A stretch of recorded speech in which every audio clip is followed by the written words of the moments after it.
Selamat pagi semuanya. Di video kali ini gue mau ngomong bahwa jangan pernah jual beli akun microstock dimanapun itu. Alasannya kenapa? Stay tune sampai akhir video. Kita mulai.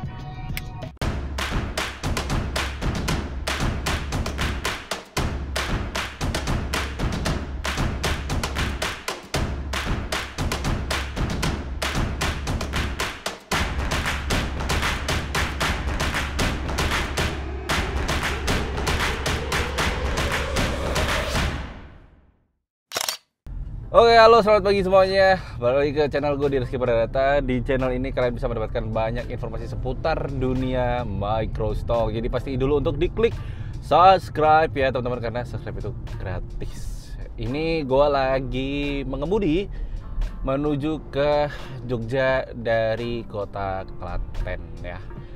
Karena gue pagi ini mau ngisi kelas lagi di suatu SMA. Jadi ya daripada di jalan ngalamun gitu kan, gue akhirnya putuskan untuk bikin video. Kemarin tuh gue mau bikin video, cuman gue sakit seharian, kayak hidung gue meler terus-terusan. Mungkin karena pancaroba juga, jadi ya nggak jadi ya. Gue pikir ini pas lagi jalan aja deh gitu. Terus di depan ada palang kereta, jadi ya bisa ngobrol sambil santai lah. Oke teman-teman, topik yang kali ini gue pengen bawa sebenarnya adalah topik yang gue udah resahkan dari dulu untuk diobrolkan, mengenai jangan jual beli akun microstock dalam bentuk apapun itu di internet. Gue akan kasih tahu dulu apa penyebabnya. Tadi gue udah ada catatan teman-teman, mumpung ini berhenti, jadi gue bisa banget untuk ngecek catatan dulu. Yang pertama adalah kegelisahan gue ini muncul karena banyak yang akhirnya menawarkan atau jual beli akun microstock di situs sosial media seperti Facebook, Instagram, terus juga paling banyak Facebook sih, ataupun Telegram dan sebagainya lah gitu. Jadi ada banyak banget yang melakukan jual beli akun ini di sosial media itu. Yang sebenarnya usut punya usut, sebenarnya ini selalu jadi topik yang diangkat hampir beberapa waktu sekali ya. Jadi topiknya tuh ada terus tiba-tiba hilang, ada lagi hilang lagi, ada lagi hilang lagi. Nah, topiknya soal apa? Yaitu maraknya kasus penipuan dari jual beli akun microstock ini. Ya ada yang merasa ditipu, ngerasa kena scam, ngerasa punya ini, akhirnya laporan di grup, tapi beberapa saat kemudian kena lagi dengan orang yang berbeda tentunya teman-teman. Tapi identitasnya berbeda juga pelakunya. Yang diindikasi lama-lama kok kayaknya satu orang nih yang ngelakuin hal-hal kayak gini terus-terusan gitu. Jadi gua rasa ini patut teman-teman curigai, patut menjadi landasan kenapa akhirnya jangan pernah melakukan jual beli akun microstock di situs apapun itu. Jangan pernah beli lah. Jangan pernah beli, jangan pernah jual gitu. Pernah ada satu kasus di mana orang itu menggunakan metode safe payment. Jadi safe payment itu adalah biasanya pakai rekber ya, rekening bersama, untuk ya biar nggak ada penipuan dan sebagainya. Oke. Transaksinya berhasil, sama-sama dapat akunnya didapetin, penjual pun juga dapat uang, safe kan kasusnya kan. Tapi kenyataannya adalah ternyata ya pelakunya itu nge-recovery email lewat Google. Jadi misal kan kita tuh Google tuh punya metode ya teman-teman ya. Ketika akun lo terindikasi ke-hack ataupun lo lupa password atau apapun itu gitu kan, itu tuh kita bisa nge-recovery email ya, dengan mengirimkan beberapa syarat-syarat dokumen seperti nama lengkap, KTP, SIM, registrasi, dan lain sebagainya. Nah itu tuh dilakuin oleh pelaku tersebut yang menjual akun tersebut. Dia udah jual, udah sampai ke tangan pembeli, dia udah dapat uangnya, tiba-tiba di-recovery paksa sama pihak pelakunya gitu loh, sehingga pelakunya dapat akunnya lagi dan semua akun Microsoft-nya akhirnya ya kena juga. Karena kan kuncinya kan di akun Google-nya ya, bukan di akun yang Microstock ya, tapi akun Google-nya. Ketika lo bisa dapetin akun Google atau alamat emailnya, ya semua akun Microstock-nya itu bisa didapatkan sebenarnya. Entah sosmed, baik sosmed, Microstock, Shutterstock, Adobe dan lain sebagainya. Jadi itu cukup beresiko sekali. Sedangkan sudah pasti akun Google itu kan kita bikin berdasarkan identitas kita ya. Kalau lo ubah gitu kan, dan waktu terus diubah terus tiba-tiba diklaim, ya tetap identitas pertama yang akan diprioritaskan oleh Google dibandingkan identitas kedua yang baru aja diubah. Walaupun teman-teman udah beli terus diubah, itu sama aja. Jadi bagi gua sangat tidak menguntungkan buat teman-teman yang ingin beli akun. Ya, jangan pernah beli akun apalagi orangnya tidak dikenal, ya. Tidak dikenal sama sekali, lo baru kenal di grup Facebook, terus akhirnya percaya langsung. Harganya jutaan lagi, sangat disayangkan. Terus ada tuh yang menjual beli akun yang dia bilang bahwa gue udah punya aset, katakanlah 1000 aset ataupun 5000 aset, tolong dilanjutin dan sebagainya gitu kan. Harus teman-teman ketahui juga bahwa sebanyak-banyaknya aset, ketika asetnya tidak ada nilainya, tidak ada monthly salary-nya, ya monthly income-nya, sama aja kan. Jadi teman-teman rugi juga sebenarnya gitu loh untuk membeli akun, karena ya asetnya aset apa namanya, aset digital teman-teman ya, bukan aset yang bisa dijual berikan lagi gitu loh. Ditambah ada orang yang ngaklaim bahwa lumayan nih buat investasi gitu kan. Jawabannya investasi macam apa? Gua saat ini sudah menganggap bahwa Microstock itu bukanlah passive income ya, bukan investasi juga, tapi lebih ke active royalty income. Active royalty income itu apa bedanya dengan passive income dan sebagainya? Karena teman-teman tetap harus aktif nih kalau jadi seorang microstocker. Kalau kalian beli akun, kalau kalian tetap diemin, ya mungkin tetap ada pendapatan yang masuk ya. Tapi jumlahnya pasti grafiknya akan turun terus gitu loh. Itu udah dibuktiin sama beberapa teman-teman gua ya, memang dia udah mulai slowing down dan asetnya kalau di atas tahun nggak ngapa-ngapain itu asetnya cenderung turun gini teman-teman. Jadi dia nggak akan stagnan gini, tapi cenderung turun. Kenapa cenderung turun? Karena sebenarnya pasti ada kompetitor lain, ada kontributor lain yang meniru asetnya dengan ditambahkan value jadi lebih bagus, sehingga aset-aset yang udah ada cenderung itu ada expirednya. Di buku gua juga gua udah tulisin bahwa ada beberapa karakter pembelian di customer, karakter portofolio itu salah satu adalah down sales.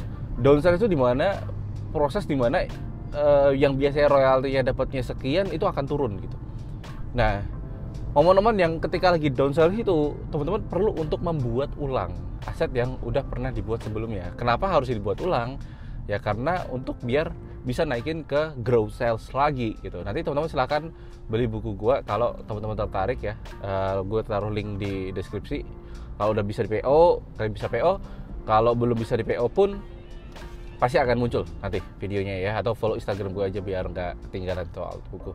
Jadi balik lagi bahwa gue rasa mindset tentang digital asset adalah investasi dan sebagainya itu menurut gue perlu dipikirkan ulang ya, karena gue pun sekarang nyebutnya adalah active royalty income gitu. Pekerjaan aktif yang mendapatkan royalty gitu. Royaltinya tuh tergantung dari aset kita juga, tergantung dari skill kita juga gitu. Jadi gue rasa jual beli akun itu nggak ada untungnya sama sekali gitu. Terus ditambah juga teman-teman gini, jual beli akun tuh juga bisa jadi indikasi bahwa kalian, kalau katakanlah ya teman-teman ya, contohnya gini, gue pengen masuk nih ke Getty Image gitu kan ya, karena kan sekarang susah banget ya masuk ke Getty Image ya, nggak sembarangan orang bisa masuk ke Getty iStock, itu nggak sembarangan gitu, ataupun Envato Element gitu yang sering jual beli akun. Storyblocks juga termasuk deh, sama mungkin Canva yang sering banget orang jual beli akun kontributor gitu. Canva akan gue bahas di akhir kita ngomongin dulu soal Getty, Envato ataupun Storyblocks yang memang pendaftarannya sangat susah sekali. Gua merasa, kan gue udah lolos ketiga-tiganya, bahkan gue masuk ke Getty eksklusif juga ya, Getty Images eksklusif juga. Gue merasa teman-teman kalau asetnya belum bisa diterima, free pick juga termasuk, belum diterima di beberapa situs yang memang ada seleksi di awal, sederhananya berarti memang skill teman-teman itu belum sampai ke arah sana gitu. Jadi yang harus di-upgrade itu adalah skill kalian, bukan kalian keluarin duit buat beli aksesnya ke sana. Karena katakanlah kalian beli, tapi skill kalian belum mumpuni, itu sama aja. Ketika kalian udah join, katakanlah transaksinya aman mas, saya nggak dapat tipu dan sebagainya, saya bisa punya akses, skill kalian biasa-biasa aja, itu juga pada akhirnya kalian nggak mendapatkan BEP, nggak balik modal, karena nggak laku asetnya jadi karena nggak standar, terus dipaksain masuk dengan cara beli akses ke orang lain, ya akhirnya nggak laku sama sekali. Bisa aja loh, itu sering kejadian juga teman-teman, bahwa itu tuh kayak ya kita belum kompeten nih. Misal lu daftar kerja gitu kan, lu punya orang belakang nih, orang dalam gitu kan, orang belakang, mas aku pengen masuk ke perusahaanmu dong gitu. Oke, boleh, tak masukin gitu. Begitu masuk disuruh kerja nggak ngerti caranya gimana, ya sama aja, kita juga dipecat. Akhirnya akan di layoff kan gitu, karena skillnya tidak mumpuni. Jadi jangan pernah berpikir untuk seinstan mungkin dapetin akses jual beli foto microstock dengan cara ya beli akun. Itu sederhananya adalah mengakui bahwa skill teman-teman itu tidak sesuai ataupun belum cukup untuk jadi kontributor di tempat mereka. Itu hal yang patut teman-teman pertanyakan kalau kalian udah kepikiran untuk jual beli akun gitu loh. Yang kedua juga terkait Canva tadi, Canva itu kan memang udah ditutup sama Canva-nya khusus untuk kontributor Indonesia. Gue baru tahu juga bahwa kontributor luar negeri itu masih bisa daftar jadi kontributor di Canva, ya. Maksudnya user Canva di luar negeri itu masih bisa daftar jadi kontributor, sedangkan di Indonesia ditutup dari tahun 2021. Kayaknya kebanyakan karena lonjakan kontributor yang kebanyakan nyampah ya. Nah, dari itu kan kita nggak punya cara lain juga ya untuk masuk Canva ya, selain dari yang namanya beli akun akses orang lain gitu. Karena kalau mas bisa nggak pakai VPN, ya mungkin kalian bisa connect, bisa daftar mungkin ya pakai VPN dari luar negeri gitu kan. Tapi kan perpajakannya Indonesia, ketahuan dong, sama aja. Akhirnya dideaktifkan juga nanti sama Canva. Jadi teman-teman, yang jadi catatan gue dengan Canva adalah Canva itu royaltinya sangat sedikit. Buat teman-teman yang kontributor foto ataupun footage, itu sebenarnya kalian harus bisa dapetin paling tidak 100.000 sampai 300.000. Kemarin gue hitung-hitung ya, minimal itu sekitar 500.000 ekspor per bulan untuk udah bisa dapetin berapa, $500-400 gitu. 500.000 ekspor, bayangin. 500.000 ekspor. Ya. Ekspor itu kayak download. Kalau di Canva namanya ekspor. Kalau di Shutterstock itu kan download. Bayangin, teman-teman harus bisa dapetin sekitar 100.000 sampai 200.000 lah. Katakanlah gue nggak mau ngomong yang 500.000 ya, yang 100.000 sampai 200.000 ekspor per bulan untuk bisa dapetin penghasilan yang sama dengan akun Shutterstock kalian. Misal contohnya, gue punya 26.000 portofolio di Shutterstock dengan hasil katakanlah $1.000 gitu. Untuk dapetin $1.000 yang sama, maka gue butuh sekitar 5 kali 6 kali portofolio foto dan video gue di Canva untuk bisa dapetin penghasilan yang sama dengan Shutterstock. Itu kalau konteksnya foto ya. Tapi kalau konteksnya vektor, jujur sepengetahuan gue duitnya lebih oke, lebih cincai karena penggunaannya lebih sering dibandingkan foto kan. Kalau vektor di Canva itu, kemarin gue sempat lihat ada orang yang sehari itu bisa 60.000 ekspor gitu. Bayangin lah, sehari 60.000 ekspor, berarti gede banget kan pendapatannya. Itu kemungkinan besar adalah Canva vektor ya, desain gitu, bukan foto, karena gue yakin foto tuh nggak akan sebanyak itu penggunaan ekspornya di Canva gitu. Jadi ya kembali lagi bahwa teman-teman perlu pelajari dulu ketika mau beli akun di satu tempat, itu pelajari dulu ini hasilnya oke nggak, cincai apa enggak. Ya sebenarnya dengan harga jual dan ininya jadi nggak masuk akal, walaupun tetap nggak masuk akal ya teman-teman ya. Bukan berarti gue mengiyakan ya untuk kalian jual beli akun, tapi sekali lagi gue nggak pengen kalian itu memudahkan, mencari cara yang termudah ketika skill kalian belum kompeten, dan yang kedua belum ngerti platform yang dibeli itu kayak seperti apa gitu, belum ngerti paham cara jual belinya. Ya ada ya udahlah, aku mau beli akun aja mas di tempat orang lain, kena tipu, habis itu kecewa, padahal itu kesalahan kalian. Gue bikin video ini tuh tujuan utamanya tentu adalah untuk mengedukasi teman-teman agar tidak terjebak, agar tidak masuk ke lubang yang sama terus-terusan. Karena gue kasian juga sama teman-teman, niatnya cari uang, tapi malah ada oknum-oknum yang memanfaatkan teman-teman, memanfaatkan celah ini untuk dapetin uang gitu dengan cara yang haram. Jadi ya gue rasa ini harusnya jadi pembelajaran bareng-bareng ya teman-teman ya. Pokoknya buat gue sangat menyarankan, sangat menyarankan untuk teman-teman tidak melakukan jual beli akun, baik menjual ataupun membeli akun microstock ya. Lebih baik bagi gue adalah berproses pelan-pelan, berprogres, agar supaya teman-teman juga merasain nikmatnya kalau mencapai ke satu titik tertentu. Contohnya kayak gue nih ya, dulu gue ngerasa pengen banget nih bisa lolos ke GT eksklusif, bisa lolos ke Envato elemen foto dan video ataupun Storyblocks gitu. Begitu gue bisa mencapai hal-hal tersebut, itu yang membuat gue justru menjadi bangga, dan gue merasa bahwa oke, perjalanan ini adalah perjalanan milestone gue dan yang patut untuk dirayakan, dan patut untuk melihat lebih jauh lagi nih, apa nih target selanjutnya. Apakah lolos di satu platform atau malah justru ningkatin pendapatan. Menurut gue itu jauh lebih penting daripada teman-teman berpikir untuk secara instan untuk jual beli akun. Oke teman-teman, gitu aja. Tadi gue sempat mati kameranya karena kehabisan baterai ya. Jadi menurut kalian, pendapat kalian gimana terkait jual beli akun ini?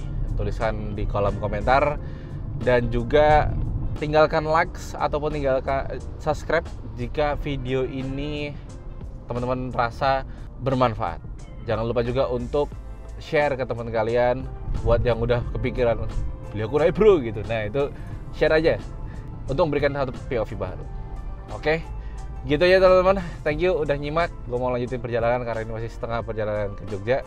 Jadi terima kasih udah menyimak. Jangan lupa follow Instagram gue di Reski11. Join broadcast channelnya, join di WhatsApp channelnya ataupun Instagram channelnya. Pasti akan dapetin info-info menarik seputar dunia microstock di dalamnya. Oke teman-teman, gitu aja. Thank you so much. Sampai jumpa di video selanjutnya. Goodbye.